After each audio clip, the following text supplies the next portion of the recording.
श्री गणेशाय नमः। जानकी वल्लभो विजयते आपदामपहर्तारं दातारं सर्वसम्पदानां लोकाभिरामं श्रीरामं भूयो भूयो नमाभ्यं। रामाय रामभद्राय रामचंद्राय वेदसे रघुनाथाय नाथाय सीताया पतये नमः। वर्णानामर्थसंज्ञानां रसानां छन्दसामपि मङ्गलानां च करतारो वन्दे वाणी विनायको। भवानी शङ्करो वन्दे सरदा विश्वासरूपिणो याभ्यां विना न पश्यन्ति सिद्धाः स्वान्तः स्थिमीश्वरम्। वन्दे बोधमयं नित्यं गुरुं शङ्कररूपिणं यमाश्रितो हि वक्रोशपिः चन्द्रः सर्वत्र वन्दते। सीतारामगुणग्रामपूड्याडिविहारिणो वन्दे विशुद्धविज्ञानो कवीश्वर कपीश्वरो। उद्भवस्थितिसंहारकारिणीं कलेशहारिणीं सर्वश्रेष्ठकरीं सीतानतोऽसं रामवल्लभावम्। जनमायावशवर्ति विश्वमखिलं ब्रह्मादिदेवासुराः यतसत्त्वा प्रसेवहाति सकलं रज्जो यथा हे भरमा। यत्पादपद्ममेकमेवि भवाबोधेशीति सवर्ता वन्दे समतमेशकारणपरं रामाख्यमीशमहरिम्। पवनतनयसङ्कटहरणं मङ्गलमूर्तिरूप रामलखन सीता सहित हृदय बसहु सुरभूप। सियावर रामचंद्र की जय पवन सुत हनुमान की जय उमापति महादेव की जय।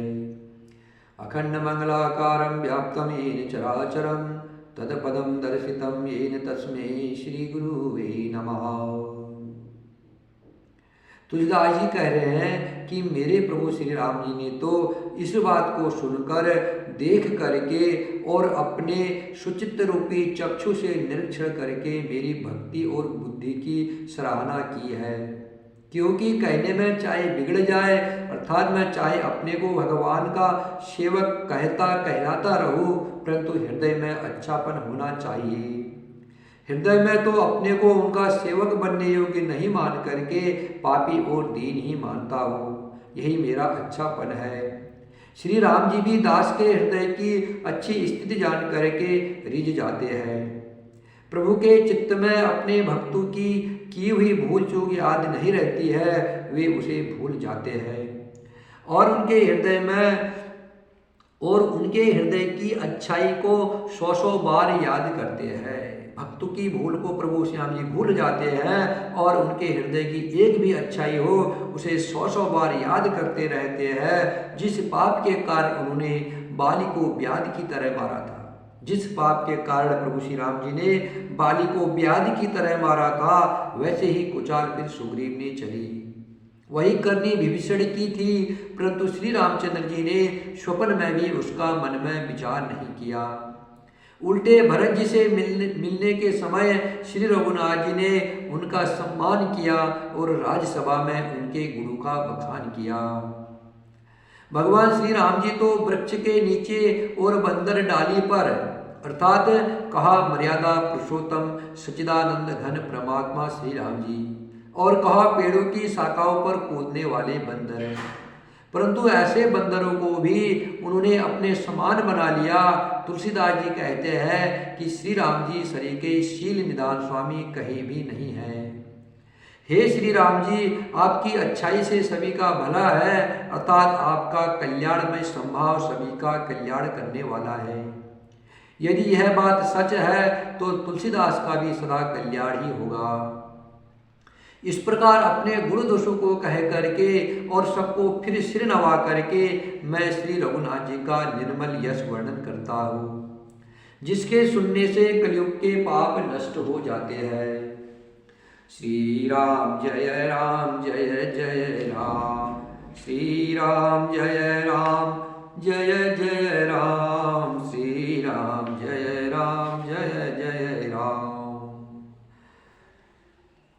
मुनि याज्ञवल्क्य जी ने जो सुहावनी कथा मुनि श्रेष्ठ भरद्वाज जी को सुनाई थी, उसी संवाद को मैं बखान कर कहूँगा, सब सज्जन सुख का अनुभव करते हुए उसे सुने।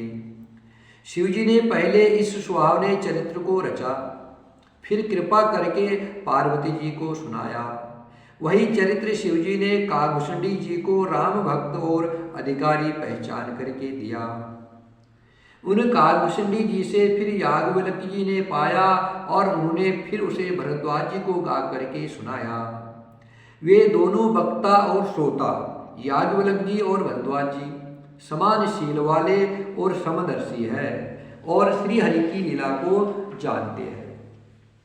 वे अपने ज्ञान से तीनों कालों की बात को हथेली पर रखे हुए आंवले के समान प्रत्यक्ष जानते हैं।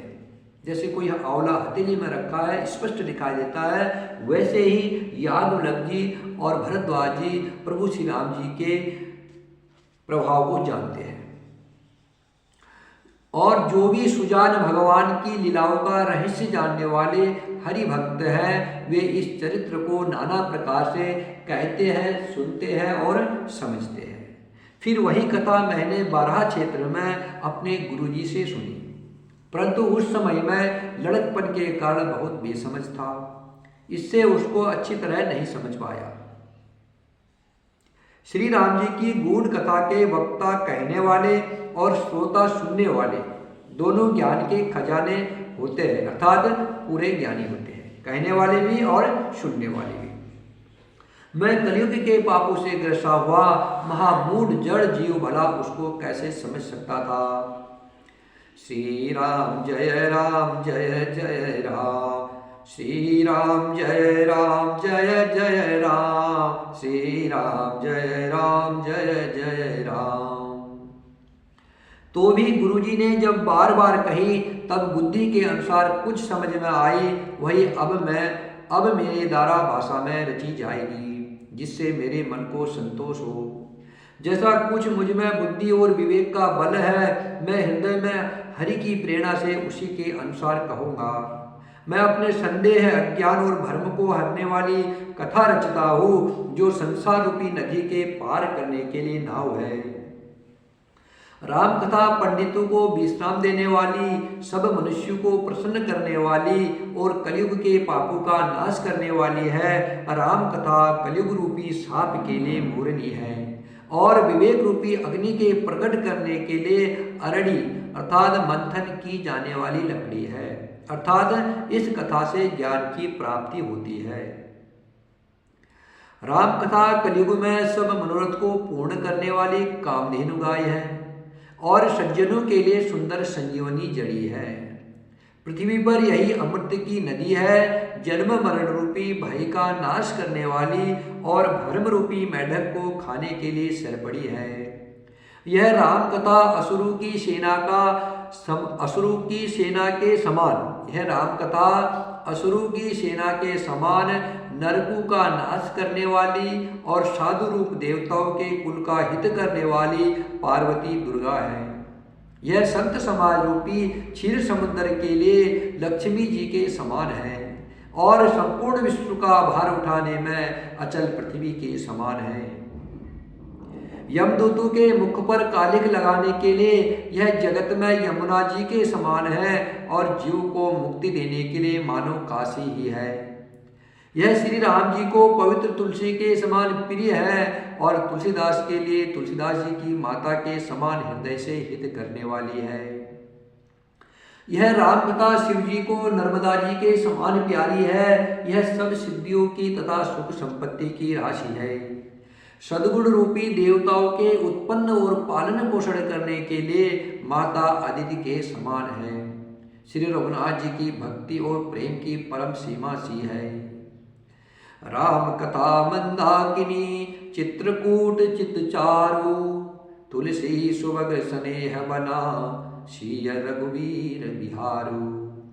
तुलसीदास जी कहते हैं कि राम कथा मंदाकिनी नदी है, सुंदर निर्मल चित्त ही चित्रकूट है और सुंदर स्नेही वन है, जिसमें श्री सीताराम जी विहार करते हैं।